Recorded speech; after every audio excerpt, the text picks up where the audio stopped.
Hello, everyone, and welcome back to Laughing in Different Languages. I'm Laura Lopez. We have a very exclusive interview today with one of my very favorite comedians ever. Aw. Let's welcome Dinara. Hello, hello. Do you say that to everyone? No. You can check back. There's. But I will take it. Thank you. So please tell us a little bit about yourself and your comedy. Yeah, my name is Dinara. I'm originally from Kazakhstan. I do comedy in English, in German, and in Russian. Good. Yeah, my comedy, I would like to think that it's relatable. Good. Yeah. I like that word. Yeah. Yes. And I feel like that's also what the audience seeks, right? It's not just somebody talking, ranting, sharing whatever point of view, but that it's relatable. That's very important. Yeah, Good. exactly. I like it. How often do you write new sets? Yeah, that's a difficult question because in the beginning I tried to follow Jerry Seinfeld's advice and to write, at least for 20 minutes a day, like write anything. Mm-hmm.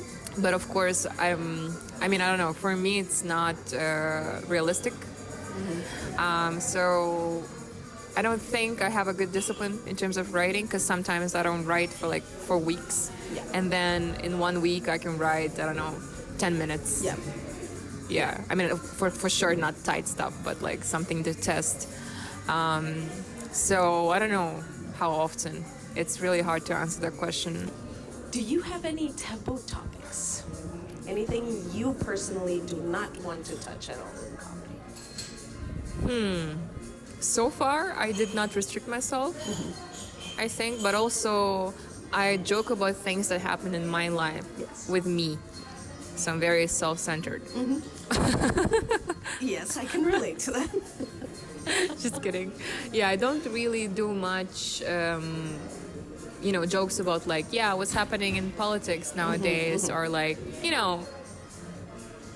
I know how black people feel. Like I don't have such jokes because it's not about me, and I don't think I can talk about it. So, Dinara, we know that you have performed in LA and in other parts in the US.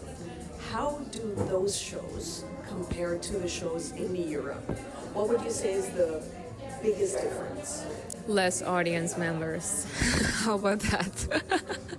Okay. Yeah, but that's the specifics I think of, because in LA it's so many comics in one place. Because in Berlin I feel like I perform in Berlin. We're very blessed to have real audience members even on open mics. We have for example open mics with 50, 60 regular audience not regular but audience members, real people. So you can really test stuff, and in the US very often you will see other comics in the audience. But in Berlin, I think if you're hardworking, if you're writing a lot, if you have a goal, you have everything you need to get better. You can do 3, 4 shows a night. If you do it in different languages, you can do 5, 6 if you want to kill yourself. And then you can get really good, I think, much faster than in the US. Yeah. All right. Dinara, I know that you've opened for big name stars. Please don't ask me how I got it. No, not how you got it. But what would you say is the number one advice when you're preparing to open for a big comedian? Prepare. Prepare. Be respectful, be nice, be on time, be thankful. What I also like is I like to talk to the audience after. So yeah, especially with people who want to come to comedy, to see someone who came from abroad. I would like to talk to such people and let them know that I exist. And I recently got a comment from another comedian saying that I shamelessly market myself. That's a compliment, and I'm like, right? Yeah, I was like, okay. Yeah, that's how you're supposed to do it these days. Yeah. Because comedy, it's a one-man show. It's just you. You're your own manager. In the end of the your day. Own booker, Yeah, your own yeah. artist, your own So writer. why not let people know? Exactly. Yeah. I agree. That's the best compliment that there is. You shamelessly promote yourself. It is supposed to be like that. Yeah. So thank you. But more specifically, please share with us who you have opened for. All the artists, including in the U.S. If you remember their names, because there's been so many. Oh my God. Yes, I was very fortunate. I would say I was just at the right place at the right time. I don't think that was only that. Honestly, no. So I think that my first opening that I did in the U.S. was from Mary Gallagher. She's such a good person. Like, I cannot stress enough how nice and hardworking and just genuine person she is. Yeah. Then I opened in Berlin for Nish Kumar. Good. It's a UK comedian. Right. So smart. I feel like I became smarter after watching his show. Wow. Like, yeah. For Tina Fremmel from New York. Again, an amazing comedian. Good. Yeah, she has been doing comedy, I think, for 8 years. She's a regular at Comedy Sellers, so talking to someone with such experience was really helpful. Yes. Also super down to earth. Yeah, I just had so much fun backstage. Then recently I opened for Maz Jobrani. Yes. I wouldn't say it was open. No, it wasn't an opening spot. It was more a guest spot because he brought his own opener, Tehran Gastri, also an amazing comedian from LA. He gave me so much advice. And yeah, guest spot, but still, I think for someone who has been doing comedy for just 2 years, I'm so grateful.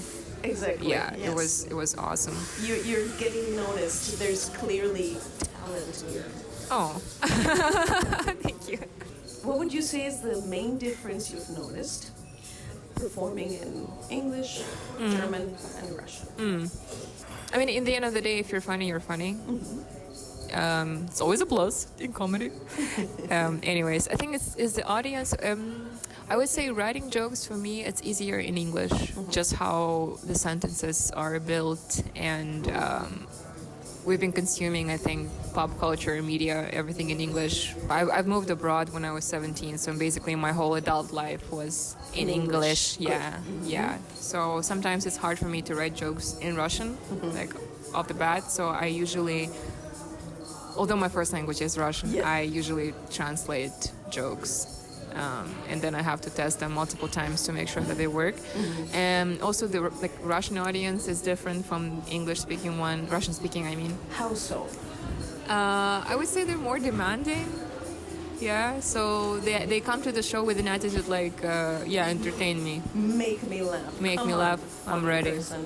Yeah, which is probably not always, it's not always bad, because sometimes I have like a streak of really good shows in English, and then I come to the Russian mic and like a slap in the face, and you're like, okay. Yeah, the German one, also different expectations from people. I think it's easier to make Germans laugh with like really smart jokes. Yeah, but in general, I feel like German audience really likes act outs on stage. You know, they like more like active comedians who maybe do different voices on stage, or also as an international, as a foreigner, I think they expect that sometimes, that you're gonna like joke about whatever Germans and the way they speak, or etc. So it's more theatrical, I would say, which is hard for me because I'm not like this currently. Yeah, but I'm trying to develop that. Yeah, because I don't want to box myself into the corner and just talk. So I think every language has its own benefits. It's hard to sustain all three. Yeah, I think it helps you to do comedy in different languages. What do you think of censorship in shows? The kinds of shows that tell you just don't talk about X. I don't care if they tell me in advance. That's the rules, and I want to perform there.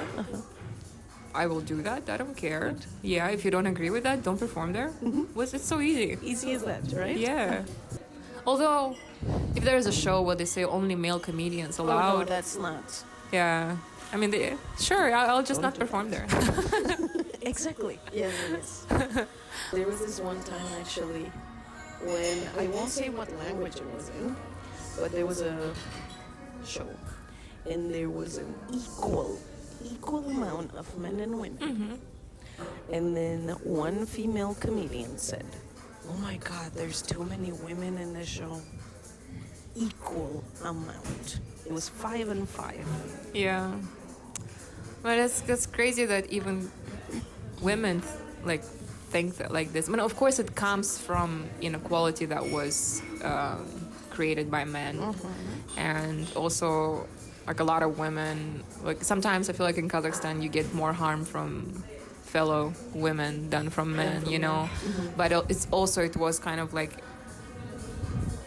it's in their brain because that's how it. Yeah, exactly. That's how it is in society. Yeah. Next question. Do you think crowd work is a skill every comedian should have? No. It's nice to have. I think it gives you this how to say, not freedom, but like you feel more flexible, maybe on stage, more confident. But it's for sure not a must for a good comedian. All right. So next we have an association game. I will tell you a word or phrase related to comedy, and you tell me the first thing that comes to mind. Are you ready? Let's do it. So, first one. Colleagues. Friends. Good. Nice. Next one. Audience. Laughter. Good. Oh, wow. I'm so It's good. It's the association that's self-confident. Yes, I like the confidence. Next word. Producing. Difficult. Good. Exactly. I agree. Next word. Cringe. Not funny. I don't know. I'm so but seriously, I'm so basic that like my therapist even she's struggling because I when I describe my emotions I only have like those 3 basic words like bad, good, sad. I don't know, and it's just like I need more information like how you feel. And I'm like I don't know, good, bad. Okay, normal. I understand. Like it's limited. But that's also good. When you have limited choices, it makes it easier. No? Yeah, Probably. I don't know. I'm changing my therapist. Alright. Next word. 2 free drinks. Open mic. Good. Yeah. Good. Not in the US. Not applicable in the US. Next one. Headlining. Successful. Good. Very good. Next one. Edgy. Questionable. Good. I like it. Good. Okay. And the next word. Old jokes. Safe. Safe. Yeah. I like it. Yes. Safe. It is. Safe. It's always, I think it was difficult. I mean, I guess for all beginner comedians, it's difficult to be flexible on stage in the beginning. Yeah. But now it's nice because I have different versions of the set in my mind when I go to the show, and then depending on the response, if it's like really dead, then I pull out my old jokes, which work for sure, which are safe Exactly. to at least end with them, and also nice for the producer. I think it's just being responsible, to start with a good joke and end with a good joke. Exactly. And then it's a sandwich principle. I mean, everyone knows. This is Yeah. why I tell people that it's a sandwich. Some people call it the shit sandwich. Oh yeah. The I shit just sandwich. call it a sandwich. I mean, Yeah. Respect your craft. yes, exactly. Take your craft seriously. Yeah. All right. This was Dinara. Dinara, do you have any future projects that we can follow you with? Yeah, so we're developing a new comedy brand, so to say, with another comedian from Berlin, Emin Afandi, and it's called Turkic Babes. Yes. Yeah, it's a sometimes misleading name, I think, because people think Turkish. Yes. It's not But Turkish. it's not. Yeah, No, come on.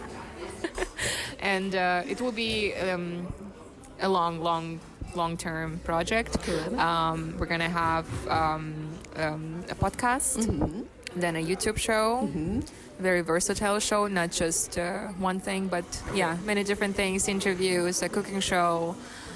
So you can follow us on Instagram, Turkic Babes Comedy, or me, Dinara Comedy, and see the updates there. Excellent. Thank you so much, Dinara. See you soon. Thank you.